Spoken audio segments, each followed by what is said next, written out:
Wow. We're usually down on the floor at a work session. Is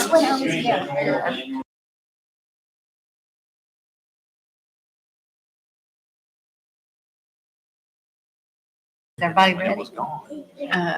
JCPS is in a world of hurt because of that. Okay, we ready? Yes, ma'am.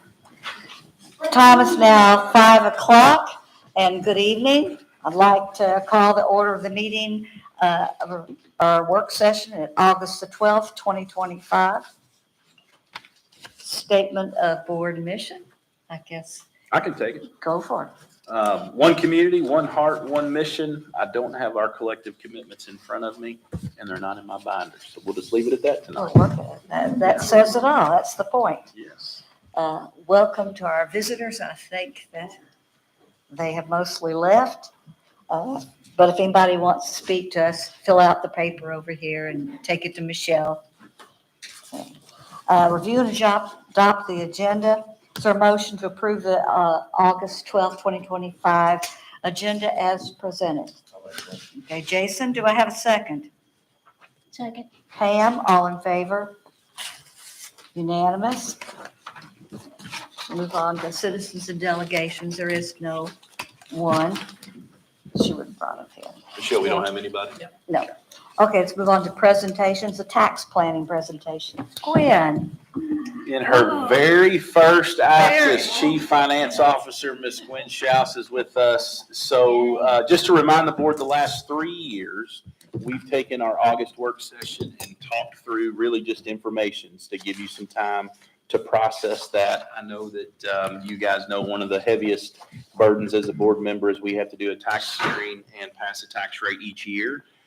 So the goal tonight is to get you information and give you some time to process and hear from your constituents.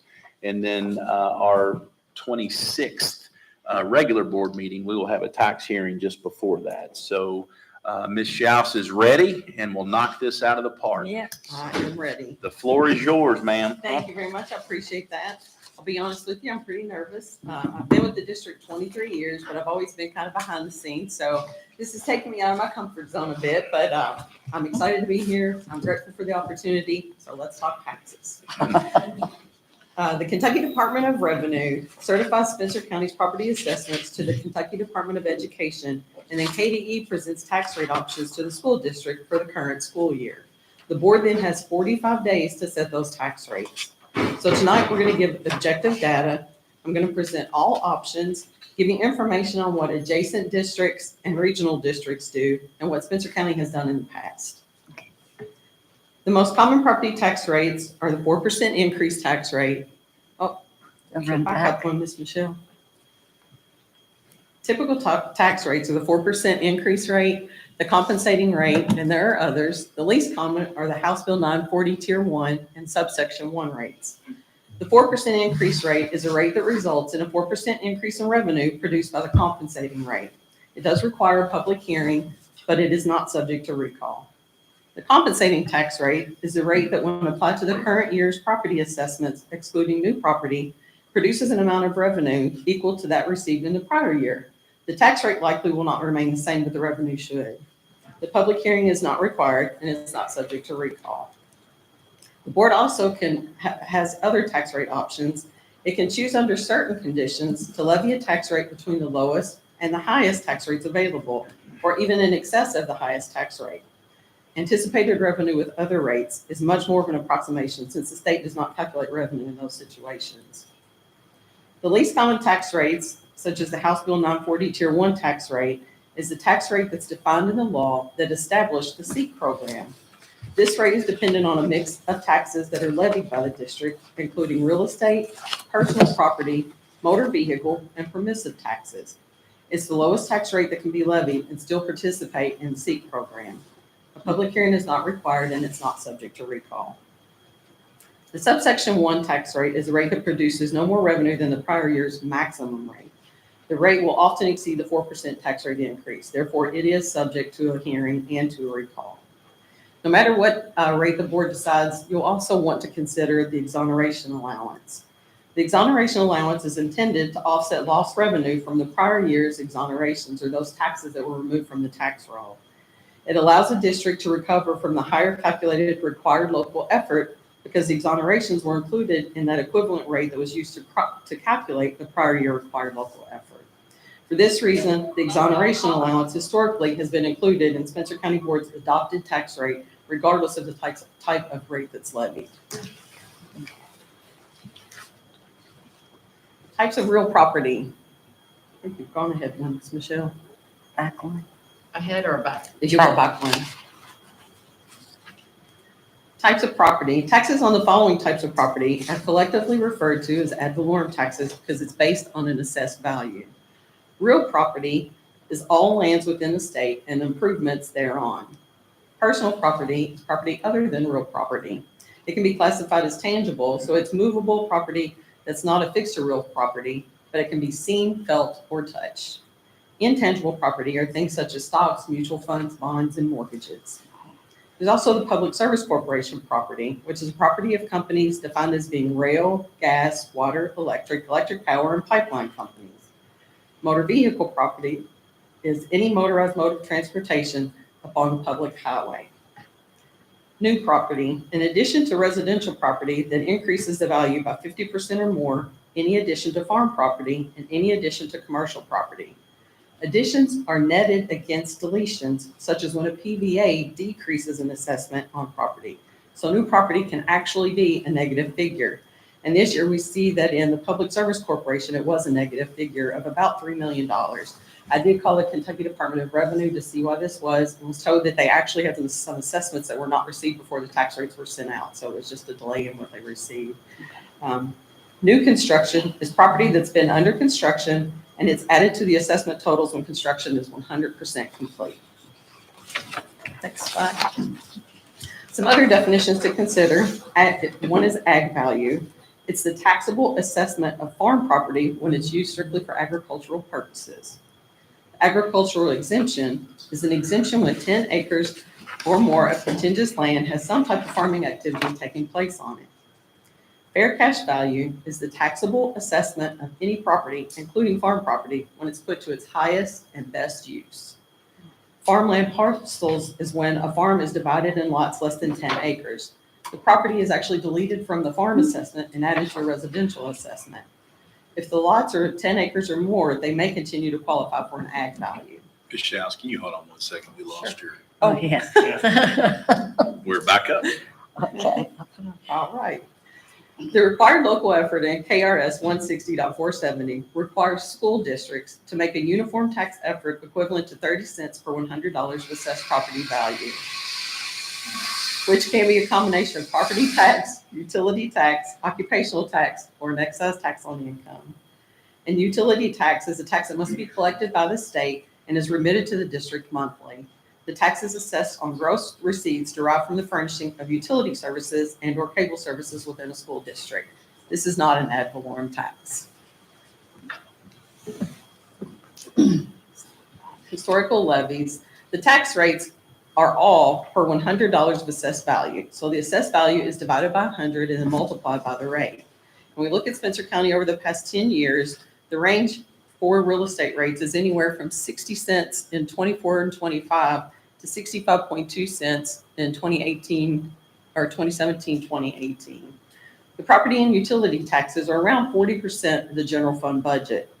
Tangible taxes don't impact revenue as much as real estate taxes. So the remaining slides will focus only on real estate since it is the most significant. Next slide. Thank you. All adjacent counties to Spencer levied the 4% increase rate last year. Spencer County did as well. If you'll notice, Spencer County rate is lower than all but Anderson County. Spencer County ranks 95th out of 171 districts. Okay. Next slide, please. 95th. Yes, ma'am. Thank you.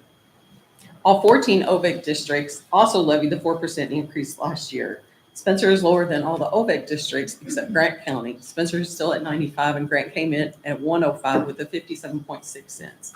If you compare that to like Frankfort Independent at 107.5 cents, number 3 in the state, you can see we're well below what many of the OVEC districts are. Next slide, please. The levied equivalent rate measures a district's taxing effort. It puts the district on a level playing field with other districts, regardless of size and population. Comparing the real estate rankings in the previous slide and this slide, you'll see that Carroll County goes from 72nd on the real estate ranking to 18th on the LEQ ranking, while Gallatin goes from 77th on the real estate ranking to 34th on the LEQ ranking. Both of those districts likely have a much higher LEQ ranking due to their industrial base, which Spencer County does not have. But the opposite can also be true. Trimble goes from 38th on the real estate ranking to 58th on the LEQ, while Shelby, Henry, and Owen go from around 50 to 60 on the real estate ranking down to 60 to 70 on the LEQ. Spencer goes from 95th on real estate down to 117 on the LEQ. And again, that's because we don't have industry. So the board would want to keep in mind the adjacent school districts along with the rest of the state and how they stack up when it comes to the real estate tax rates so Spencer County doesn't fall behind. Next slide. The current year valuations for Spencer County are $2.1 billion. Comparing the property valuations over the past 7 years, you can see that we're up by about $780 million, which is a 59% increase. The net new property has returned to showing a significant increase.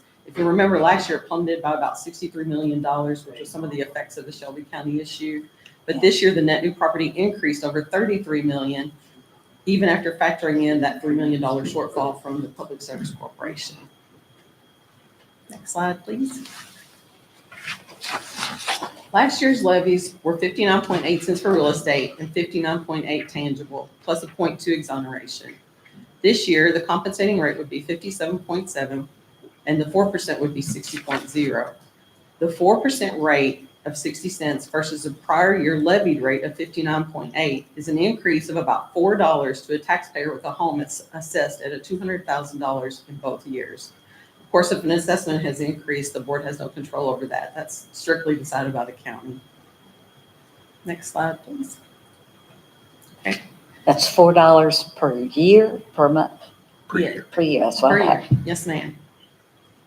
Shown are the impacts to the total revenue and general fund revenue for various tax levy scenarios. So you can see that if you did a 0.5%, what that would do for the general fund overall would be bring in about an additional $252,000. If you go with the 4%, it would bring in an additional $677,000. So levying the compensated rate would mean a loss of over $467,000 versus levying the 4% increase. The reduction would be felt not only this year, but every year after due to the compounding effect. Next slide, please. Other things to consider, these taxes have basically been the same over the last 15 to 20 years. The motor vehicle tax rate has been 56 cents going back as far as 2003 to 2004. The utility tax rate has been at 3% for the same years. And the aircraft and watercraft have been exempted going back as far as 2008 to 2009.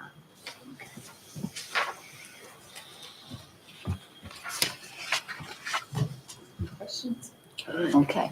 Now, our tax rate has been pretty much, like it said, the highest is 65 or something like that. Yes. Do our records go back further than 10 years? Yes, I'm sure they do. I could look back and see. I'm just curious as what we did back then. Well, anybody have any questions? Been through it a lot, haven't we? Every year. Yes. Yeah. Yeah.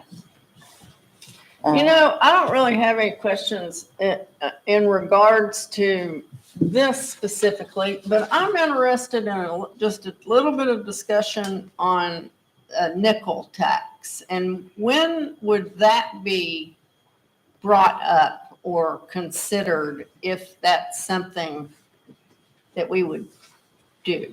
Is that during this? You're talking about the fourth nickel? Yeah, the fourth nickel. Does that happen during this? My understanding is yes, it's something that the state kind of would offer that we would be in a situation where we could do that. I can get some more information for you. Yeah, I just was a Okay. little curious as to when that might happen, if, Okay. you know. How does that impact like the citizens if we add on? Yeah, I'm not sure. Does I that don't go to how does that work, Dr. Foster? So if you go, let me go back to one of the slides. It's the one that says revenue scenarios, Ms. Michelle. That right there. So at the bottom left-hand corner, it notes amounts reflect the impact on general fund after revenue from the 3 nickels is directed to the building fund. So our current rate is 60 cents essentially with exoneration. So 45 cents goes into the general fund and Okay. 15 cents goes to the side. So if we set a rate, we would have to determine, are we adding the nickel or pulling the nickel out of it? And then that would be separated from the general fund. My understanding is it would happen while we set the tax rate. Okay. And then, so it would be a recallable nickel. So if the board passed that, that is something that the public would have an opportunity to appeal and put on the ballot in November. But we can get clarification on that and get it to you, just so we're all in. The fourth nickel, is it not though also restricted to, we could try raising the taxes, period, and it not be a nickel. It could be whatever. But adding that fourth nickel, is that the nickel that would go straight to building? And could it possibly, the state maybe could also possibly decide to match it at some point or something if you do that? Yes, the goal of a nickel would be to get the state to match it. Right. And so that would be the difference. So JCPS did a pretty substantial tax increase within the last 5 years with the goal of building funding, but they did not pass nickels. So I think it was close to 10%. Right.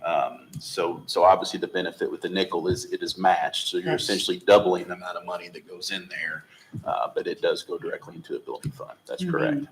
We need money for everything, but Mhm. I feel like that the whole point of, our point of the nickel should be to try to get more support from the state so that we can have facilities enough to house our kids. Sure. That's just my thought. And Spencer County currently has 3 nickels, That's correct. Yes. and that you can have up to 4 as your maximum. Is that correct? I don't know that, is there a maximum? Yes. I think You it can is have 4. 4 and you Four. can have 4 And- nickels active at one time. And I would be curious to know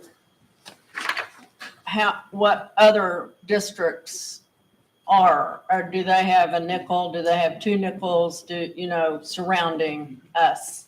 There are roughly a half a dozen districts that have 4 nickels. I think actually we would round out to make it a half a dozen at that point. They're all your districts that have gone through growth. I can provide that information to you once I have a chance to really dig back into it. But the public can vote it down. You're They saying can. it's on They us. can. Yeah, a nickel is Yes. recallable. That's Yes. correct. And what does that process look like? So there is a petition process that has evolved a lot in the last few legislative sessions. The number of signatures is the part, and I will get you that. Number- Didn't JCPS run into a little trouble there So with they had that? a petition raised and there were questions about the validity of the signatures. So it ended up failing and it was never put on a ballot. So it stood as it was passed by the board. That's correct. But the petition would get it on the ballot. That's correct. That's correct. And then, So, but if they voted that, okay, if we would decide to do something like that, Mhm. that stands alone. So if it is voted down, Mhm. our 60 cents still stands. Correct. It'd be two It would different, not. yeah. It two would different not Two be- decisions. totally Yeah. different Yes. entities. So if you go back to Ms. Schaus's slide, it's back towards the beginning. Might be one of her very first slides. Typical tax rates. Yeah. Go back. There you go. Keep going, Ms. Like two Binion. more. Nope, keep going. First. One- Page 2 of Right it. there. Yeah. Nope, No, one One more. more. right there. So a 4% revenue increase, the statute allows us to increase tax revenues up to 4% without it being recallable. Right, So if we went to 4.1%. right. It is recallable by petition. It can be put on the ballot. Yeah. And so can you go through those again? Which ones are recallable and which ones were not? Sure, I believe other could be recallable if it's greater than 4. yes. The compensating rate is not recallable. The House Bill 940 is not recallable. The subsection tax rate is recallable. Yeah, just for my own information, if we were at a lower tax rate or whatever, and we did not, if we just added a nickel and it didn't raise us, It would still be recallable. because it's a nickel. Correct. Okay, that's what I want to know. Your It's, nickel is when you 5. said it was totally separate, Yeah. you meant it was totally separate. Yes, ma'am. Okay, If you're looking at what makes a nickel different from your general property levy, a nickel is the most restricted money you have that is tax money driven. yes, So anything that can be purchased out of the nickel properties, you have to be able to touch it, hold it, and feel it. So the things that people in the general public talk to us about, we waste money doing X, Y, and Z, none of those things can be paid for by using nickel revenues. Nickel Right. revenues have to maintain buildings, purchase property, build new buildings, or on occasion, when the legislature so feels, allow us to buy a bus. yes. So literally anything you go out and you talk to the general public about a nickel, whether you're for or against the nickel, you can say, these are the 4 things I can buy with that nickel and nothing else. as opposed to the approach Jefferson County has taken, which is to try to push their general fund revenues in that 10% category, which was recallable. They can spend that money on anything they want to. They can give their superintendent a $250,000 raise with that. They can send every teacher to Florida for a conference. They can do whatever they want to. And there's nothing the general public can do to hold that money accountable. Right. A nickel tax is attractive to the general public in that it has the most amount of accountability in how the board and the district can spend it. They can always see the fruits of that nickel tax in front of them at all times. And so, but currently, are all three of our nickels being matched? Yes. Yes, ma'am. And would a fourth also be matched, or is that in debate? The fourth nickels that are currently levied by counties are being matched. Every biennium, the General Assembly has to decide whether or not it's going to match new nickels for the next biennium during I that see, legislative I session. understand. So if you were, our third nickel is matched for up to 20 years.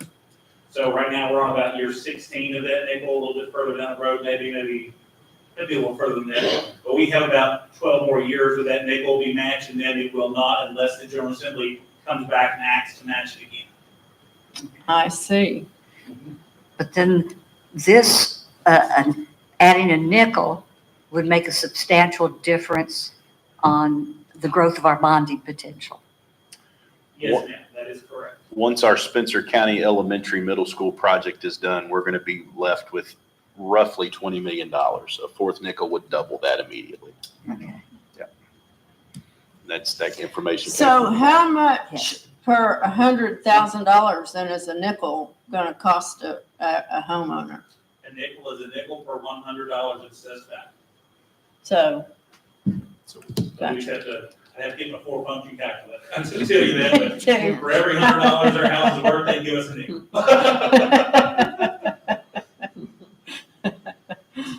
So clarity, Dr. Shelburne, and we'll get you this information. So the timing of when a nickel could be considered and passed is a question we need to get answered.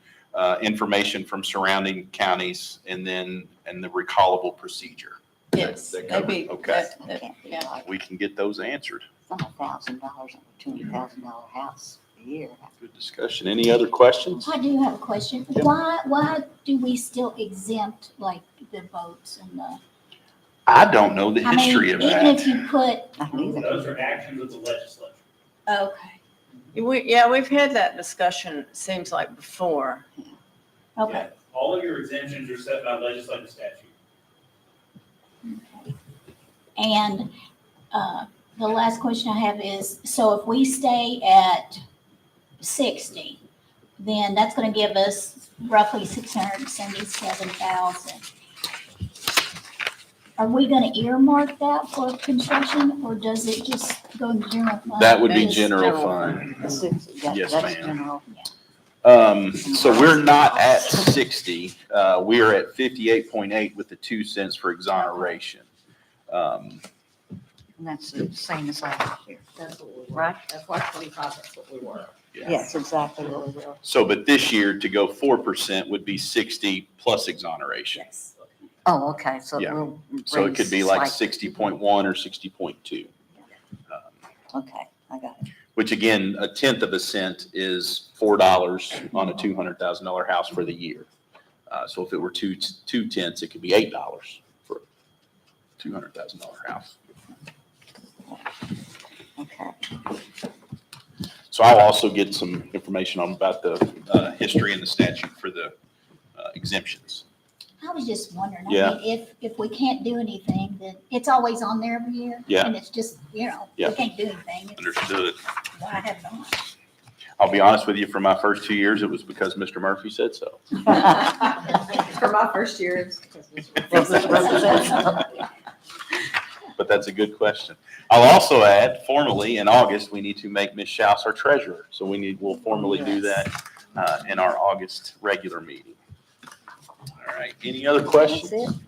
Okay. You did a great job. Yeah. Thank you. Very informative, thank you. Thank Not you. bad for the first go round. Okay, let's move on to 7, action with discussion. A is amendment to policy 9.3 student activities. Dr. Foster? Yes, so try to keep actual discussion in regular meetings, but have a couple that are a little timely.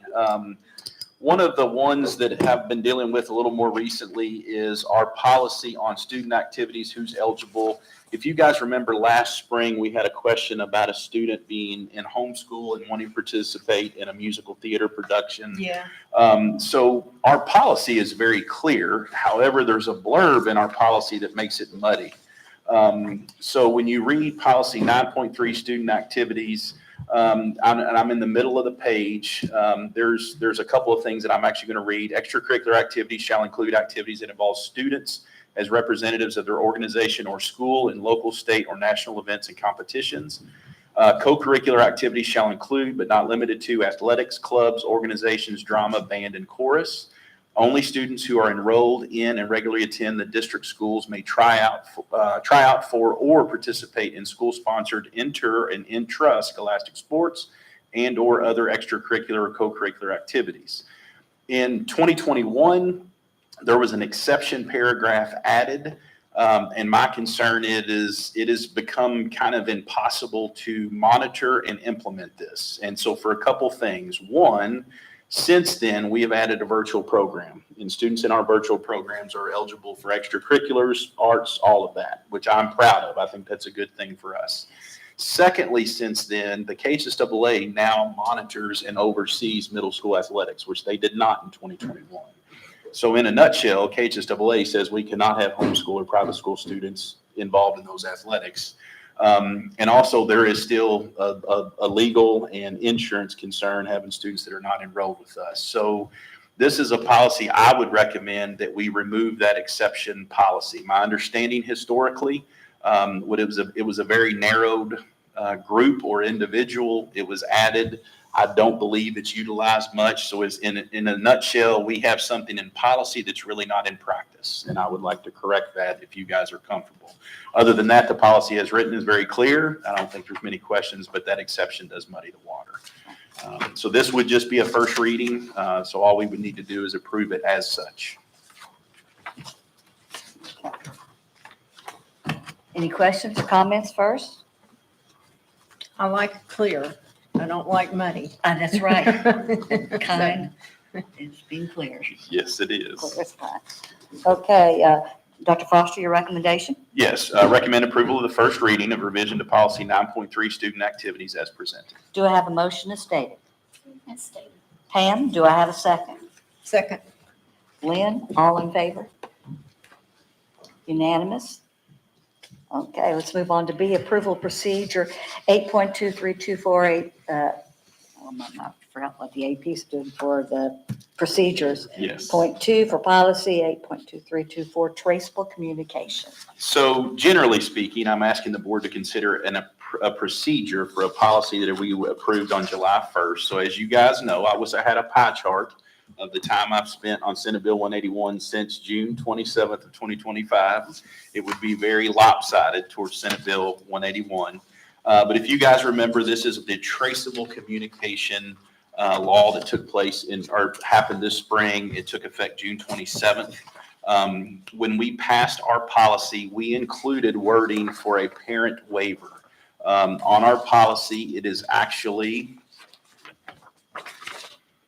on the top of the second page. There's a portion called consent to authorize. And it reads, a parent may submit written consent to authorize a designated district employee or volunteer who is not a family member to communicate electronically with his or her child outside of the traceable communication system. At that point, I did not feel comfortable recommending the procedure. I will tell you, living Senate Bill 81, talking with Mr. Chenoweth a lot, I do believe we need to consider it. So just to read to you, at that point, we opted not to approve the procedure to allow for parental waiver upon advisement from Mr. Chenoweth, legal counsel. I am recommending a procedure to add a parental waiver. This procedure still requires all school-related communication to come through our approved traceable communication system, but will allow parents to grant permission for individual situations where they approve.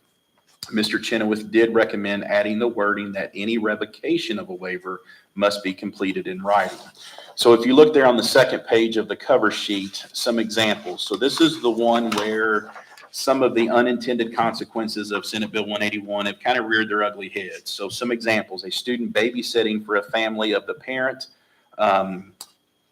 and the parent or parents are school employees. So if you read the letter of the law, you're babysitting for my child, but I can't communicate with you by text.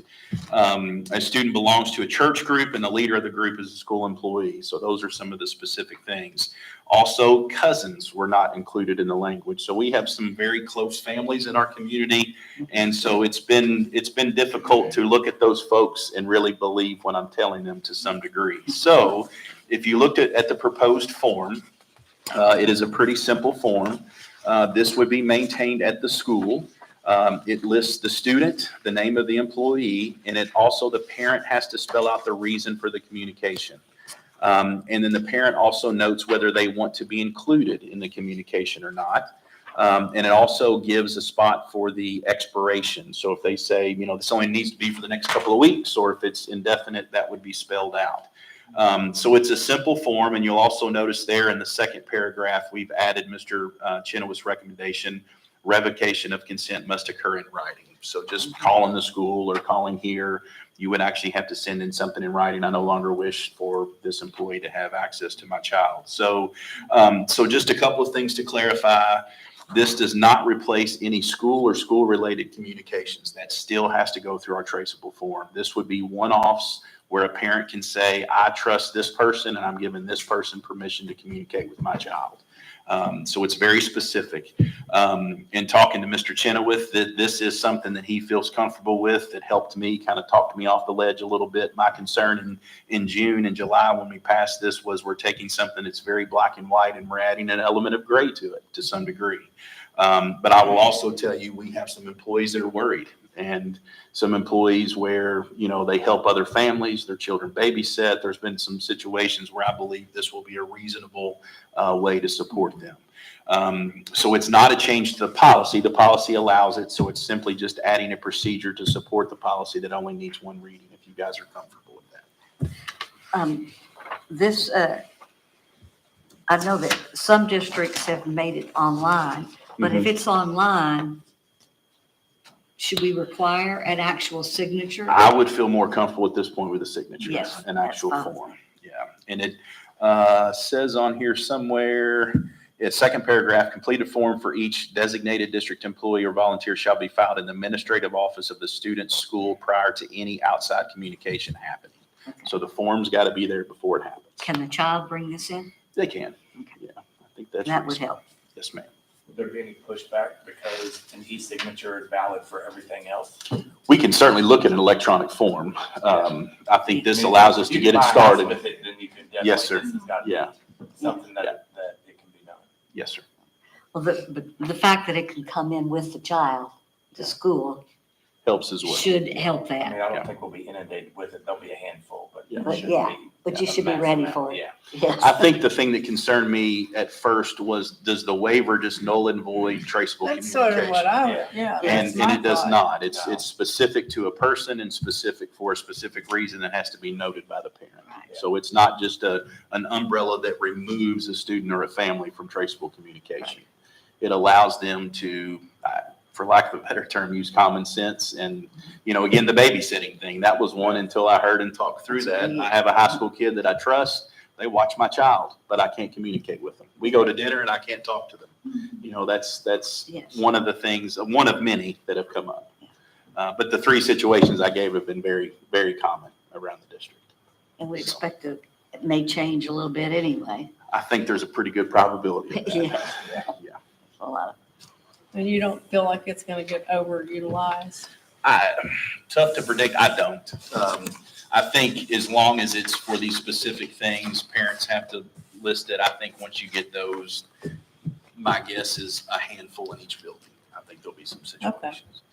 For the purpose of that form, as far as leasing, if we had the option in Activity that runs rooms, the website stuff, we could look at doing electronic form if we need to go that route. So it is an option, it's just something we would have to look at for that specific form Yeah. and where it's housed. So so. That can always be added Correct. at the point. I think that's in other duties as assigned, Mr. Chairman. Glad he's here. I need to talk to him. Okay. Yeah, If there's I have no- an issue. if there's no more questions or comments, Dr. Foster, your recommendation? Yeah, I lost my page, I'm sorry. Approved procedure, 08.2324 AP.2 as presented. Do I have a motion as stated? Motion good. Okay, Jason, do I have a second? Our procedures, you have to have a first and second reading or just one? So this will prove it. Yes. Okay. And we'll spread the word tomorrow, if you guys are okay with that. Okay, do I have a second? Second. Pam, all in favor? Unanimous? I guess the time is 5:37. And could I have a motion to adjourn the meeting? Yes, ma'am. Lynn, do I have a second? I'll second. Jason, all in favor? I was trying not to, but I could. I was gonna explode.